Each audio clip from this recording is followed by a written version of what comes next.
Today I have a crazy story to tell you about this little guy. So this is a homing pigeon, as you can see. I'm gonna try to see if I can hold him with like one hand. Look at how pretty he is with his little gray. He's very beautiful. Can you turn around? I'm gonna put him back.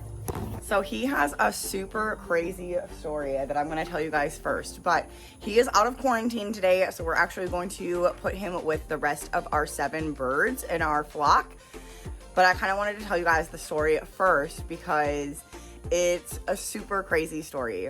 So a couple weeks ago, I got a phone call from somebody who is in the same town that we are in, which we are close to Pensacola, Florida. So they're in the same town as us, and they call us and they're like, hey, so a weird situation happened. We found this bird and it literally walked right up to my husband, and we think that it's a pigeon.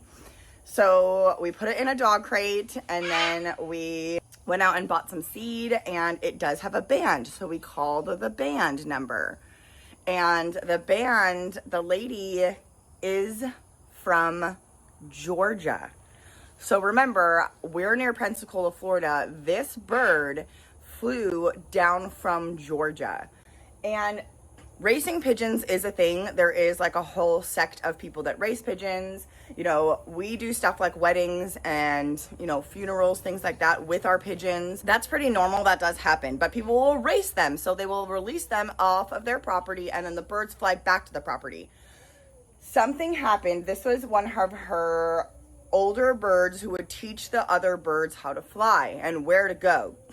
Sometimes stuff happens, something spooks them, and the flock can break up, the flock can go awry. Well, most of the birds returned home, -2.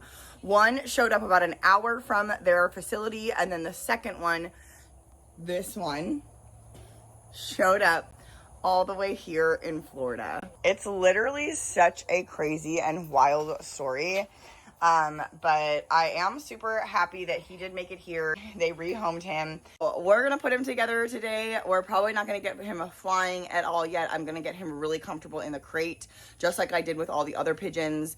And then once I feel like he's comfortable, he knows what he's supposed to be doing, then we can start extending and seeing what happens. Hopefully he follows the other birds and they kind of teach him the ropes.